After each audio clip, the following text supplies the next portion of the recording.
Welcome to syntax layer. आज हम लोग करने वाले हैं जुजुत्सु काइसेन सीजन 3 एपिसोड 3 को एक्सप्लेन। तो चलिए करते हैं वीडियो को शुरू एक छोटे से इंट्रो के साथ।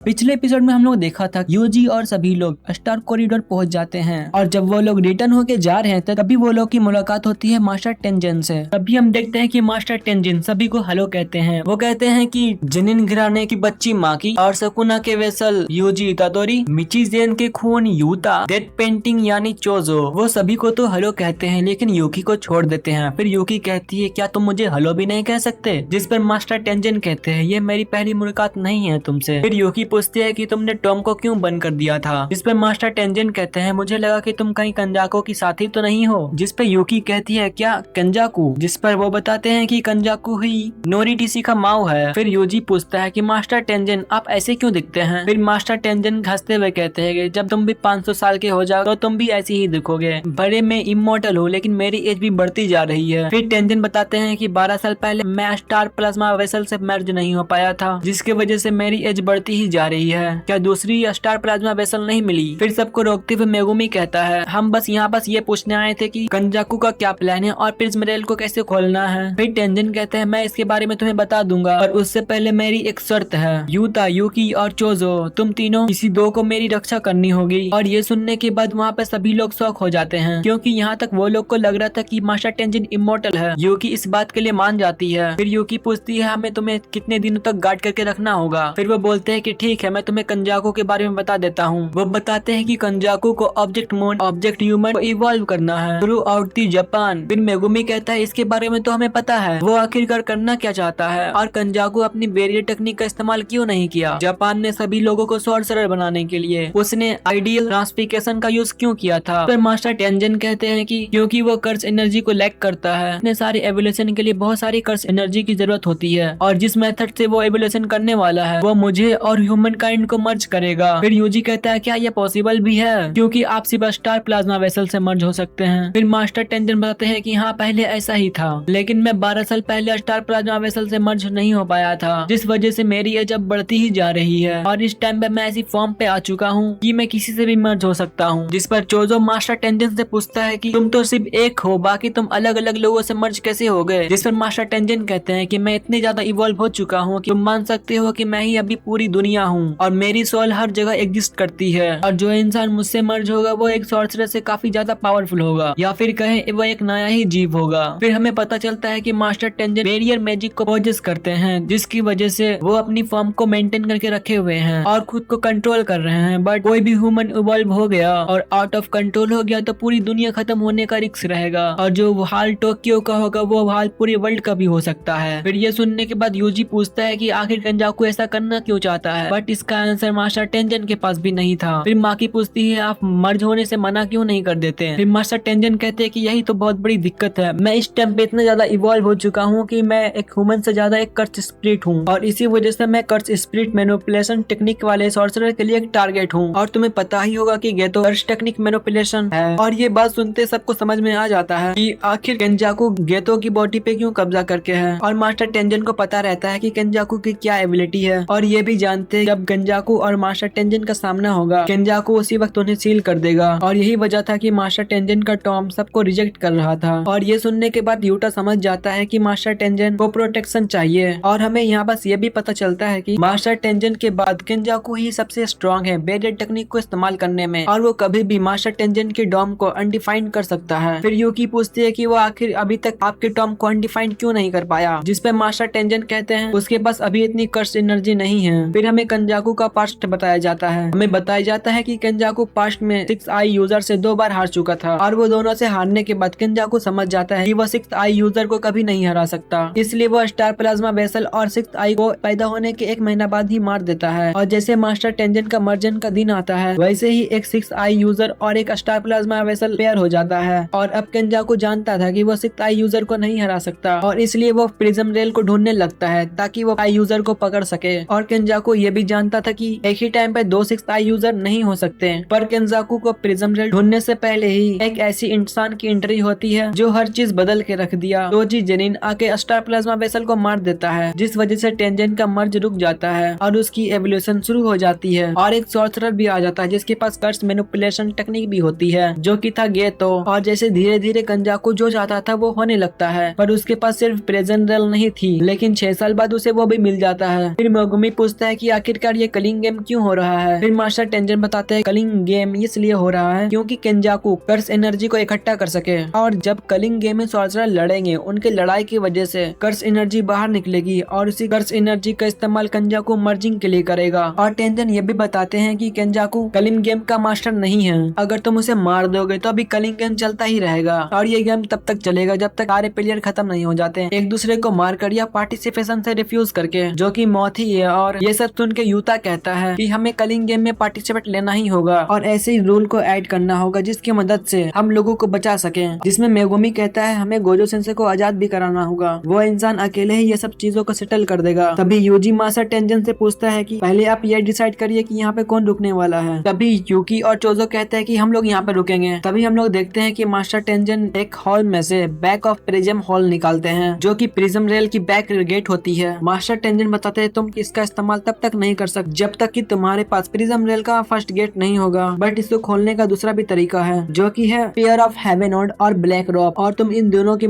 चीजों की मदद से इसे अनवांटेड तरीके से खोला जा सकता है। But invited sphere of haven को गोजो ने 12 साल पहले ही तोड़ दिया था और पिछले साल गोजो ही ने सारे ब्लैक रॉक को गायब कर दिया था। ये सुन के यूजी और मेगुमी बहुत ज्यादा डिसअपॉइंट होते हैं। फिर यूकी बोलती है इसको खोलने का दूसरा तरीका भी होगा, क्यों है ना, जिसे मास्टर टेंजन हाँ कहते हैं। वो बताते हैं कि कलिंग गेम में जो प्लेयर पार्टिसिपेट ले रहे हैं उसमें से 1000 साल पुराना सॉर्सरर भी है जिसका नाम एंजल है, जो इस गेट को खोलने में तुम्हारी मदद कर सकता है। जिस पर मेगुमी कहता है मास्टर टेंजन कि आपको मालूम है कि वो कहाँ पास है। फिर मास्टर टेंजन कहते हैं वो शायद से टोक्यो के ईस्ट साइड होगा, मेरे पास उसके बारे में कुछ ज्यादा ही इंफॉर्मेशन नहीं है। इसके बाद हमको पता चलता है कि जापान में 10 कॉलोनी बन भी चुकी है जो कि बैरियर से कवर है, जिसके एक साइड पर ह्यूमंस है और एक साइड पर सॉर्सरर है, और काफी ह्यूमन सॉर्सरर वाले साइड में भी फंसे हुए हैं। जिसके बाद मेगुमी मास्टर टेंजन से पूछता है कलिंग गेम को कंप्लीट होने में कुल कितना टाइम लगेगा, जिस पे टेंजन कहते हैं कि शायद 2 महीने। इसके बाद मास्टर टेंजन कलिंग गेम के रूल को बताने लगते हैं। रूल नंबर 1 कहता है कि किसी प्लेयर का कर्स टेक्निक अवेकन होने के बाद उसे 19 दिन के अंदर पार्टिसिपेट लेना होगा। जिसके बाद मेगुमी सोचता है कि उसके बहन के पास सिर्फ 10 दिन और 15 घंटे हैं। फिर मास्टर टेंजन दूसरे रूल को बताते हैं कि जो भी प्लेयर फर्स्ट रूल को ब्रेक करता है और उसकी कर्स टेक्निक को हटा दिया जाएगा, यानी कि उसे मार दिया जाएगा। और यही बात माकी को सोको ने पहले भी बता दी थी, बट ये रूल माकी पे काम नहीं करता क्योंकि माकी के अंदर कोई भी कर्स टेक्निक है ही नहीं। जिसके बाद मास्टर टेंजन तीसरा रूल बताते हैं कि कोई भी प्लेयर कॉलोनी के अंदर इंटर कर जाता है और वो भी गेम का हिस्सा बन जाएगा। फिर यूकी ये कहता है कि उन सिविलियन का क्या जो बैरियर के अंदर पहले से ही है, जिससे मास्टर टेंजन कहते हैं कि उन्हें एक चांस दिया जाएगा बाहर निकलने के लिए। मास्टर टेंजन कहते हैं कि ऐसा कोई रूल नहीं है, कोई भी कॉलोनी के अंदर बाहर कभी भी जा सकता है। फिर मास्टर टेंजन रूल नंबर 4 बताते हैं, जो था ये कि तुम जितने ज्यादा लोगों को मारोगे तुम्हारे उतने ज्यादा ही पॉइंट बढ़ेंगे। और रूल नंबर 5 ये था एक सॉर्सरर को मारने का 5 पॉइंट और एक आर्म सिविलियन को मारने का 1 पॉइंट, और हर एक प्लेयर के पास शिकिगामी होगा जिसका नाम कोगेन है। यही तुमको गाइड करेगा और यही इस गेम का मास्टर होगा। तुम इसी को कहकर गेम में रूल ऐड करवा सकते हो। के बाद मास्टर टेंजन 6th रूल बताते हैं 100 पॉइंट के बाद ही तुम किसी रूल को ऐड करा सकते हो। ये सुनने के बाद वहाँ सभी लोग उदास हो जाते हैं और यूजी कहता है कि ऐड करने से अच्छा तो किसी रूल को हटा देना वही बेहतर होगा। फिर ये सुनने के बाद मेगुमी कहता है कि हम ऐसा रूल तो ऐड करा सकते हैं जो प्रीवियस रूल के इफेक्ट को हटा दे। मास्टर टेंजन 7th रूल के बारे में बताते हैं। 7th रूल यह कहता है कि कोई नया रूल ऐड होगा लेकिन वो प्रीवियस रूल को कोई इफेक्ट नहीं करेगा, अगर वो इफेक्ट किया तो वो रूल ऐड नहीं होगा। ये सुनने के बाद सभी लोग ये सोचते हैं कि ये गेम सच में फेयर है। फिर मास्टर टेंजन कहते हैं कि ये रूल तुम पर ही नहीं केंजाकू पर भी लागू होते हैं। इसके बाद मास्टर टेंजन 8 रूल बताते हैं the last rule. The last rule ये कहता है कि किसी भी प्लेयर का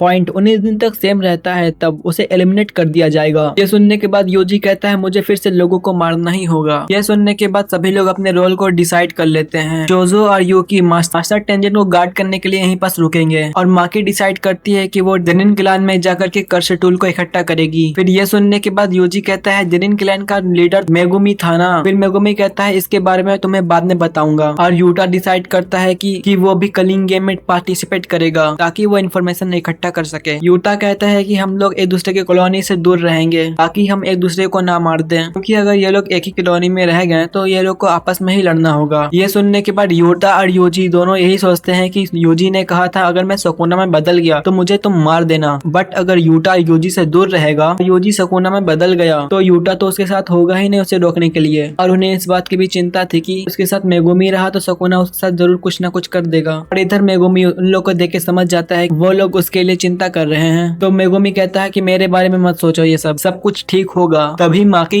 यूजी और मेगुमी को ओकारी के पास जाने के लिए कहती है, जो कि जुजुत्सु हाई का 3rd ईयर का स्टूडेंट था जिसको कि सस्पेंड कर दिया गया था। माकी यूजी और मेगुमी से कहती है कि हमको ज्यादा से ज्यादा लोगों को अपने टीम में करना होगा। इस पर यूजी पूछता है क्या वो टफ है। इस पर यूटा जवाब देता है कि वो मुझसे भी ज्यादा स्ट्रांग है। फिर वो चारों वहाँ से निकल रहे होते हैं, तभी यूजी पीछे घूम के चोजो को थैंक कहता है। इसके जवाब में चोजो कहता है कि मरना मत, और इसके बाद वो रोने लग जाता है। फिर हम लोग को दूसरी तरफ का सीन दिखाया जाता है कि एक कॉमेडियन एक शो कर रहा होता है, लेकिन वहाँ पे बहुत कम लोग रहते हैं और उसे शो में कोई इंटरेस्ट नहीं दिखा रहा होता है। इस कॉमेडियन का नाम ताकाबा होता है। ताकाबा का बॉस उसके पास आके बहुत चिल्लाता है, तुम्हारे जोक पर अब कोई भी नहीं हंसता और मैं तुम्हें इस जॉब से निकाल रहा हूँ। तभी हम देखते हैं वहाँ पर ताकाबा के साथ एक और आदमी बैठा हुआ था। ताकाबा की तारीफ करता है और कहता है कि इस दुनिया में बस 2 ही तरह के कॉमिक डिमांड में रहते हैं, एक कॉमिक्स फनी होते हैं और दूसरे सोचते हैं कि वो फनी है। फिर वो उस आदमी से पूछता है कि तुम बताओ तुम किस टाइप के हो। और इसी के साथ एपिसोड एंड हो जाता है और हमारा जुजुत्सु काइसेन का सीजन 3 का एपिसोड 3 भी कंप्लीट हो जाता है। तो मिलते हैं अगले एपिसोड में, तब तक के लिए बाय बाय, सायोनारा।